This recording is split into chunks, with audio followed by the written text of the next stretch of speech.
Good morning. Well, I'm out here at sunrise this morning with my coffee and just enjoying the freshness of the dry season this morning. I thought I'd come out for a sketching time after doing a lot of painting in recent days. It's been on my mind to get out and about in the country while it's still cool enough to enjoy. And I've actually got a jacket on this morning, which is really unusual for up here in the Kimberley. Yeah, so it's a bit cool but lovely and crisp and not too cold. Yeah, so I thought I'd just do a little bit of sketching of the boab trees, the lovely boab trees that are around this place, so I'll keep you posted as to how I go.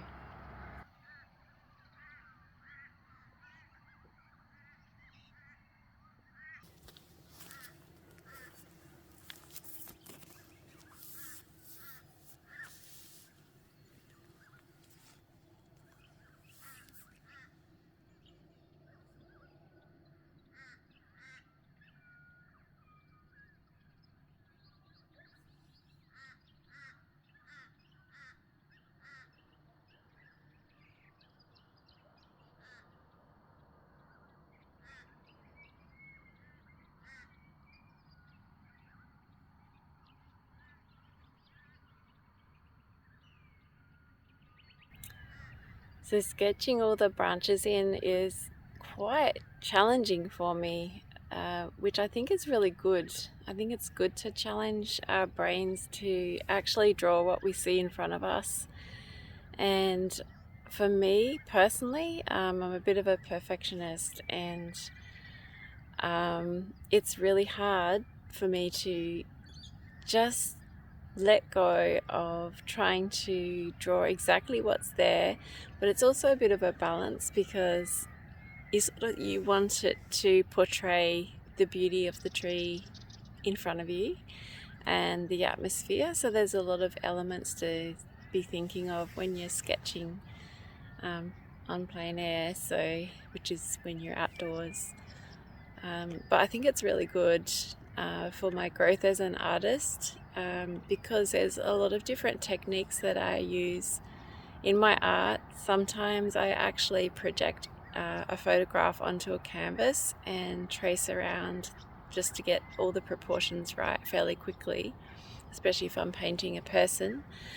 But other times it's just really good for my artist brain to get out and draw what I see in real life, because there's just an added element to drawing what's in front of you and making your brain work, that muscle in your brain work to look at shapes and distances and the negative spaces that there are between branches, to try and judge where one branch meets another. And then you've got the added element of colour, so that's why I swapped from pencil over to coloured pencils, just from a graphite over to Inktense pencils, so that I could quickly add some colour in there rather than trying to add it on later.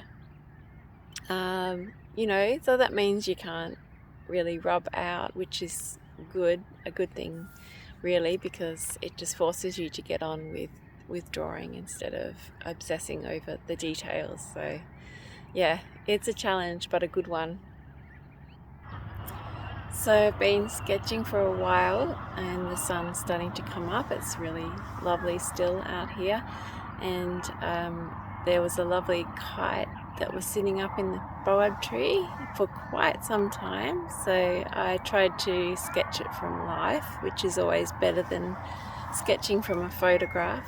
And it was beautiful in the golden light of the rising sun. So I'm trying not to focus too much on the actual details of all the branches, because there's a lot of branches, and I'm trying to loosen up with my sketching, so that's why it's a little bit I guess messy, but really good brain practice to try and see what's there and get it down without obsessing too much over the details.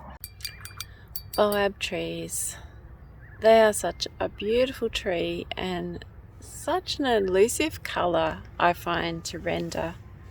I don't know, have you tried painting boab trees or drawing boab trees?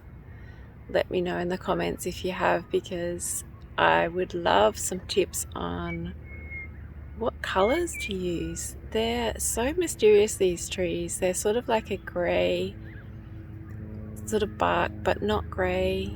They reflect the colour of the environment around them as well. Sometimes they can almost look like that taffeta that you can make dresses out of, that sort of shimmers in the light and reflects the light. They're such a mysterious tree, and I always struggle to know what colours to use to paint or draw boab trees. So if you know, I would love to get some tips from you. But yeah, they're just beautiful trees. They come in all shapes and sizes. They're very unique. The Kimberley is full of them. They're everywhere up here. And also Madagascar has these amazing big, they call them boab trees over there, I think. And they're similar but not exactly the same. So yeah, they're just amazing trees. And the ones behind me are young, sort of young ones comparatively to some of the big old gnarly boab trees you get here in the Kimberley.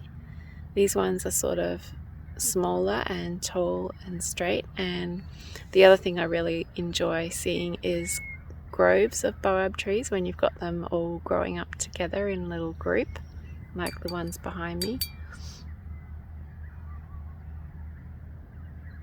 Yeah, very unique and beautiful trees. So there you have it, my little sketch of the bird in the boab this morning. And it's not a masterpiece by any means, but it's been a really great exercise for me to force myself to look at what's in front of me and put it down on paper. So I've really enjoyed it, actually. It's been so beautiful out here this morning, having the sun come up, and I really can't spend much longer out here because I might get sunburnt. I'm sitting right in the direct sun right now, so it's time for me to go, but thank you for being here with me today, watching the process of being out and about in the Kimberley. I look forward to doing more sketches in the future. Stay tuned.